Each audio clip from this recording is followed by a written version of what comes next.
नमस्कार, मैं रीता उपाध्याय आज प्यार और परोपकार के बारे में बात कर रही हूँ। देखिए, प्यार एक ऐसा शब्द है जो हमें एक सुखद एहसास से भर देता है। प्यार के द्वारा हिंसक पशुओं को भी अपने वश में किया जा सकता है, उससे मित्रता कायम की जा सकती है। अब आप आश्चर्यचकित हो गए होंगे कि भला हिंसक जीव और मनुष्य में मित्रता कैसे हो सकती है। जी हाँ, सब संभव है। दुनिया में प्यार के द्वारा सब संभव हो सकता है। आज जो मैं कहानी आपको सुना रही हूँ वह इटली के रोम नगर की है। यह कहानी एक गुलाम की है। गुलाम बहुत ही गरीब था। उसके पिता ने उसे बेच दिया था। गुलाम का जो मालिक था वह बहुत ही निर्दयी था। गुलाम का नाम एंड्रोकल्स था। उसका मालिक उसे बहुत ही यातनाएं देता था और बात बे बात बुरी तरह पीटता भी था। कभी कभी उसे भरपूर भोजन भी नहीं देता था। बेचारा मन ही मन ईश्वर से प्रार्थना करता था कि किसी तरह इस नारकीय ज़िंदगी से छुटकारा मिल जाए, लेकिन मालिक अपनी हरकतों से बाज नहीं आता था। एक दिन गुलाम ने, जिसका नाम एंड्रोकल्स था, उसने सोचा कि चलो घर से भाग लिया जाए, लेकिन उस समय गुलाम के भागने की सज़ा मौत होती थी, इसीलिए वह डर के मारे भागता नहीं था। एक दिन अति हो गया। उसके मालिक ने किसी बात पर उसे इतना पीटा कि उसका सिर फट गया और उसे खून बहने लगा। तो बेचारा बहुत दुखी हुआ। उसने किसी तरह अपने ही सिर पर मरहम पट्टी की, स्वयं किया मरहम पट्टी, और रात में मौका देखकर वह घर से भाग निकला। भागते भागते भागते वह घने जंगल में पहुंचा। घने जंगल में वह छिपकर रहने लगा। जंगल में वह छिपकर रहता था और फल खाता था तथा नदी का पानी पी लिया करता था। इसी तरह उसके दिन कट रहे थे। अब यहाँ उसे टोकने वाला कोई नहीं था, न उसे कोई यातनाएं देने वाला था। उसे अच्छा लग रहा था। एक दिन पेड़ के नीचे वह सो रहा था। दोपहर का समय था।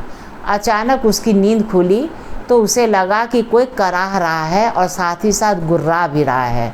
उसने अपनी आंखें खोली तो देखा सामने एक शेर है। शेर को देखकर वह बहुत ही डर गया, बुरी तरह भयभीत हो गया और कांपने लगा। शेर लगातार करा रहा था और बीच बीच में गुर्रा भी रहा था। उसने एंड्रोकल्स को देखकर अपना पंजा आगे बढ़ा दिया तो एंड्रोकल्स बहुत भयभीत हो गया। उसने सोचा कि शेर अब उसे मार डालेगा। वह तो भाग भी नहीं सकता था, कैसे भागता, सामने शेर जो बैठा था। शेर ने अपना पंजा एंड्रोकल्स की ओर बढ़ाया तो एंड्रोकल्स ने देखा कि उसके पंजे से खून बह रहा है और उसमें एक कांटा धंसा हुआ है। किसी तरह हिम्मत करके एंड्रोकल्स ने कांटे को निकाल दिया।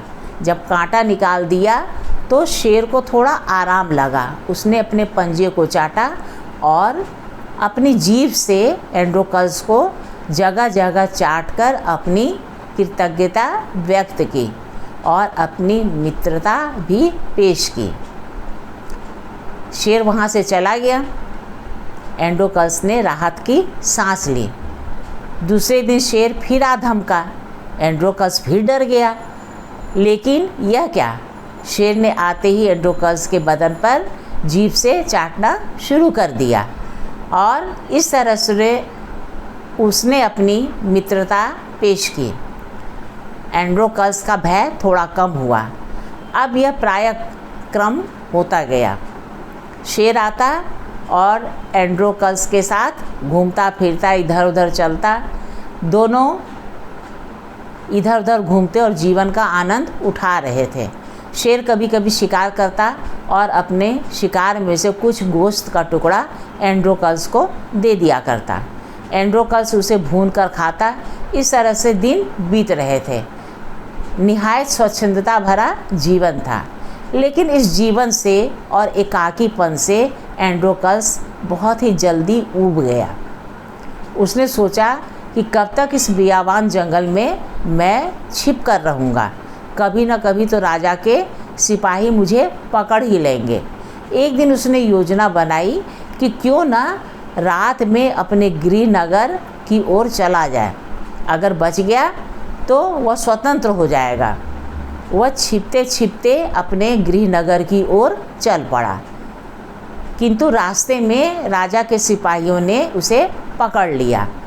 अब राजा के सामने उसे पेश किया गया। एंड्रोकल्स के मालिक को सूचना दी गई। एंड्रोकल्स का मालिक उसे देखकर बहुत ही क्रोधित हो गया। उसने राजा से प्रार्थना की कि इसे मृत्यु दंड दिया जाए। उस समय की प्रचलित प्रथा के अनुसार एंड्रोकल्स को भूखे शेर के सामने फिकवा देने की सज़ा सुनाई गई। एंड्रोकल्स को 2 दिन कारावास में रख दिया गया। भूखा प्यासा बेचारा पड़ा हुआ था। 2 दिन के बाद एक भूखे शेर को पिंजड़े में लाया गया और पिंजड़े का दरवाज़ा खोल के एंड्रोकल्स को उसमें फेंक दिया गया। बाहर से पिंजड़े का दरवाज़ा बंद कर दिया गया। लोग तमाशा देखने लगे। लोगों ने सोचा कि शेर एंड्रोकल्स पर टूट पड़ेगा और कुछ ही मिनटों में उसका काम तमाम कर देगा। किंतु आश्चर्य, यह क्या, शेर एंड्रोकल्स को मारा नहीं, न उस पर टूट पड़ा। उसने पालतू कुत्ते की तरह दुम हिलाना शुरू कर दिया और जगह जगह से उसे चाटने लगा। लोगों को बड़ा ही आश्चर्य हुआ। पिंजड़े के बाहर से नुकीले छड़ के द्वारा शेर को उत्तेजित किया गया ताकि वह एंड्रोकल्स को फाड़ डाले, लेकिन शेर ने कोई प्रतिक्रिया नहीं की और उसे लगातार चाटता रहा अपनी जीभ से। राजा ने यह देखकर शेर के पिंजड़े से एंड्रोकल्स को बाहर निकलवाया। एंड्रोकल्स जब बाहर आया तो राजा ने पूछा कि इसका कारण क्या है, एक भूखा शेर तुम्हें मार नहीं रहा है। एंड्रोकल्स ने सारी कहानी कह सुनाई कि किस तरह से वह जंगल में गया, शेर के साथ रहा। तो राजा इस कहानी से बहुत ही अभिभूत हुआ। उसने एंड्रोकल्स को जीवन दान दिया और उसके गृहनगर उसे भिजवा दिया। तो देखिए, इस कहानी से हमें क्या शिक्षा मिलती है कि किस तरह प्रेम और परोपकार के द्वारा एक हिंसक पशु को भी, जो कि बहुत ही भूखा था, उसे परिवर्तित कर दिया और किस तरह से उन लोगों ने अपनी मित्रता कायम की। ये कहानी आपको कैसी लगी, प्लीज़ इसे बताइएगा और मेरे वीडियो को लाइक तथा सब्सक्राइब भी कीजिएगा। नमस्कार।